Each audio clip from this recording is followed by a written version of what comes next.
So what I'm going to do this week is I'm going to jump into politics within Ashes of Creation, kind of get into that Game of Thrones-esque bullshit that we're going to have to deal with when we do get in game. I'm going to try and dive into the 5 main reasons that politics will affect your gameplay when it comes to PvE or PvP. Now I've seen a lot of people say that politics isn't even really going to be a thing, it won't affect you, and it's not that much of an issue. And I don't think it will be a massive issue, it's part of the game, so we're just going to have to accept that. But what I can say for definite, there will be politics in Ashes of Creation, and sometimes it will be quite heavy and affect people on a day-to-day basis. Then I'm gonna jump into the information we got from the latest live stream, and one hell of a live stream it was. It was packed full of information. It was just basically brain overload when we were in the Discord chatting about it and watching it. Some of the information was great, and I'm gonna be honest, I really liked the direction they're going in. I know some people weren't as happy and they kind of mixed, but for the most part it seems that everyone agrees they're going in the right direction, especially with the naval PvP out at sea being kind of a free-for-all. I think it's going to be exciting and pretty dangerous,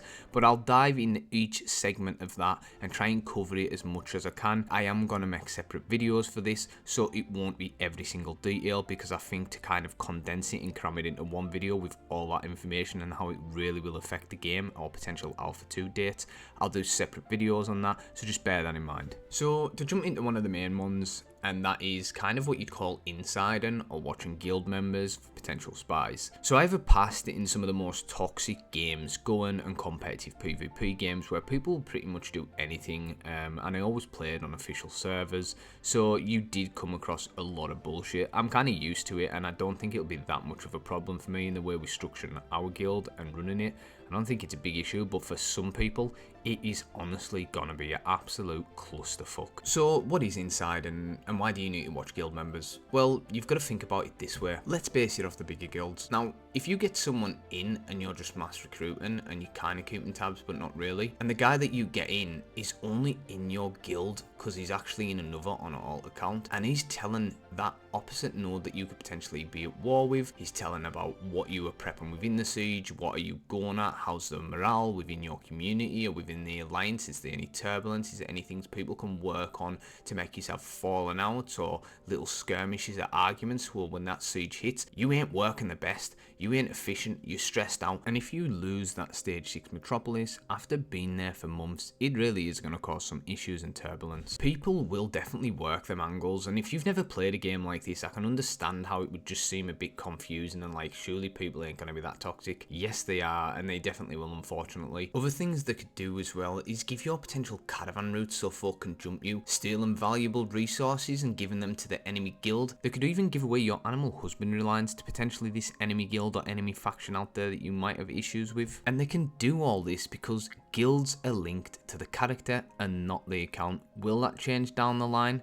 I honestly don't know if it will, but that is why it can play out this way. So then we jump into raids and dungeons. Now, bigger guilds could potentially lock these off or camp them and continuously be running these dungeons, raids or world bosses as soon as they spawn, or just killing anyone who tries to go to them and prevent them from being able to do it. Now, why would you do that? What's the reasons? Are they just being super toxic and assholes? Well, no, not necessarily. Well, they might be potentially going to lose a siege or falling behind in some area, and they don't want that enemy node getting some of these resources that can benefit them when it comes to certain gear for PvP, or maybe mounts, or a numerous amount of things, and they try and lock that down so their guys can farm it out, they can get stronger, they can survive, and it limits other people around there, and they kind of excel. Then eventually they'll start letting folk have access to it, or maybe there'll be naps, non-aggression packs, and certain people can pay to get in, or local citizens or known decent people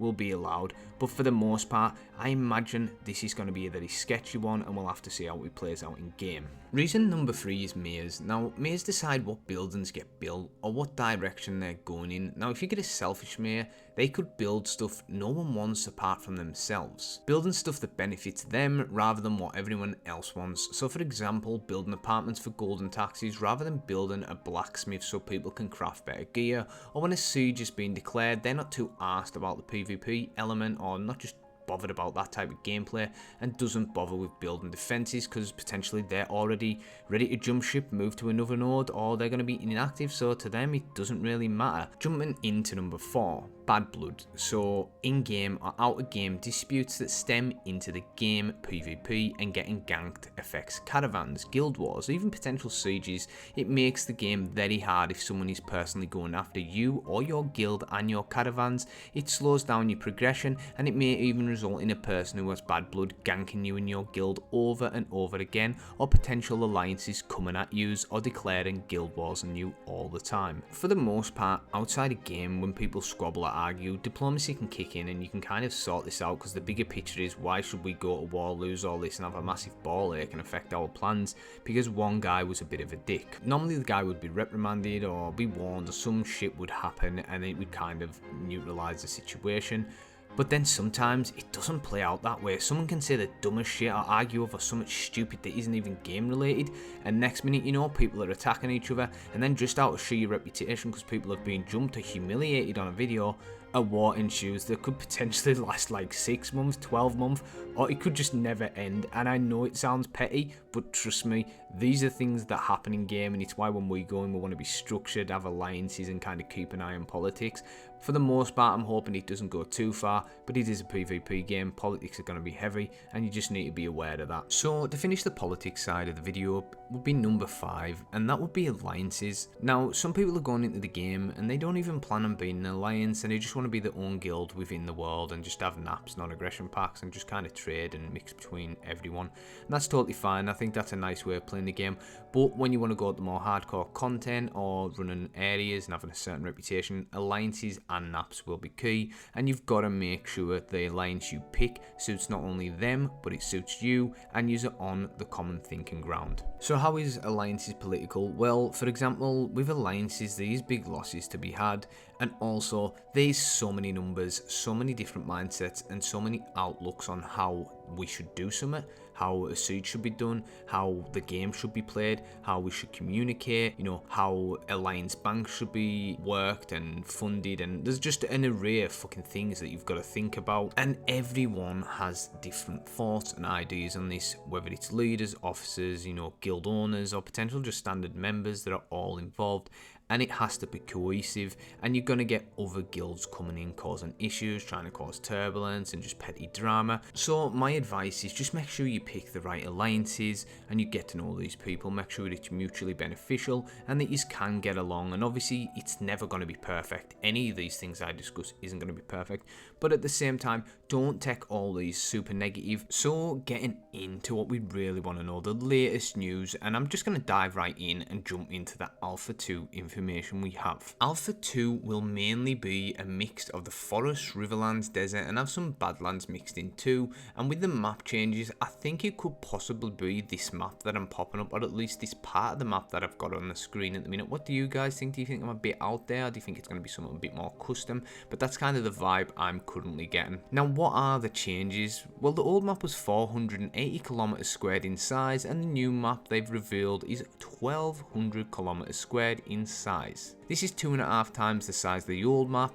Just the land mass alone is 450 fucking kilometers. That is fairly big, and the seas, oceans and lakes equate to 750 kilometers squared. So I have seen some people worried, maybe you're mentioning 750 kilometers of the ocean and it maybe being a bit barren, or maybe you're having issues here, and I understand it's a massive chunk of the world, but you've got to understand as well the amount of fucking content Intrepid is working on and going to be putting into that ocean. So what I'll do there is I'll follow that up by the nice content drop we got about the ocean. Now for me this is perfect, I really like it, and most of the people I've seen like it too, but there was mixed discussions on it. Some people were a bit worried, and I know a lot of the PvE community had a little bit of an issue with it, but I really do like what they've done here, and it's a nice direction that they're going in. So speaking on that ocean, the ocean is now going to be open flagged area. When you reach international waters, there will be a pop-up to let you know you're going there, so you're not just going to go out and get instantly attacked. You'll know, and you'll be able to turn around and be like, shit, I don't want to be flagged just yet for PvP, I don't want to get lynched by everyone without them taking corruption,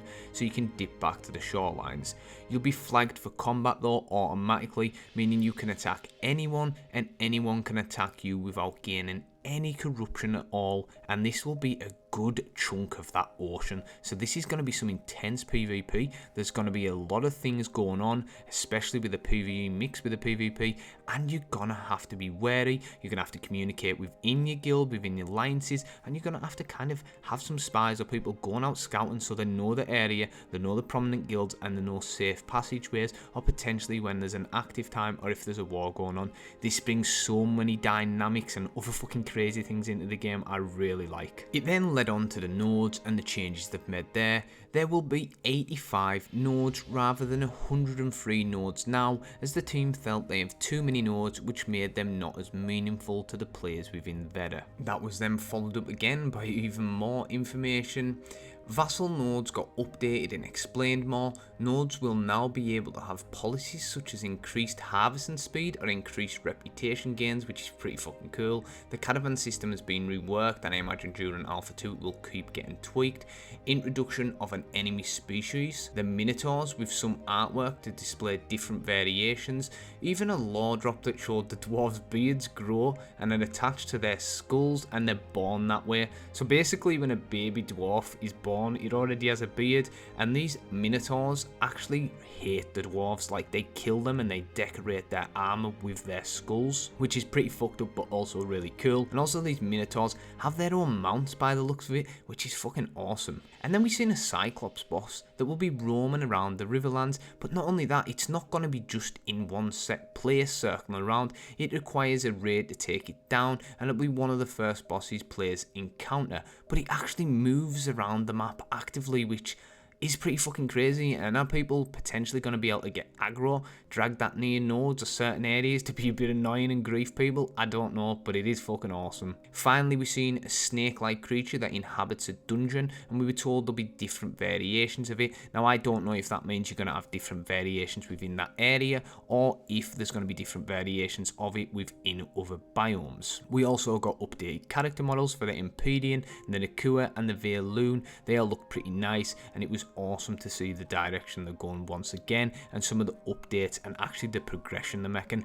After this live stream, I'm quite impressed. I don't know if the Alpha 2 potentially will be delayed due to the map changes and whatnot, but inevitably I'm sure we'll find out more information in the next couple of months, and we'll be able to update our opinions on that as we go. And one of the final points before I do finish, Stephen announced he'll be doing an AMA in October based through the Reddit, but I imagine they'll text some stuff on the forums. So if you do want your feedback heard and you don't just want to set minority constantly speaking and being vocal, get over to the forums, get over to the Reddit, ask these questions, ask anything. The more feedback we get from a bigger audience around Ashes, the better. Bringing the video to an end, what do you think? Do you agree with some of the political things I've said, how things will play out? Do you disagree, or do you have things that you think I've missed? Do you like the latest updates and the direction Intrepid's going in? Drop that in the comment section down below and I will get back to you, and I love seeing these different opinions and some feedback I'm getting from the community. I've had a lot more people subscribe since I said about people watching who weren't subscribed, and I've just hit 1,000 subs in a short time. I think I've been doing this about 5 months, so to hit 1,000 subs, I know it's not massive, but I'm really happy with that, and I do really appreciate you subbing. But if you're not subbed, there's a lot more good content coming, and consistently will be right up to Alpha 2, through Alpha 2, Beta 1 and 2 and post launch. So do hit that subscribe button, feel free to give the video a share, hit that like button, and I do really appreciate you watching, and I'll catch you in the next one. Cheers.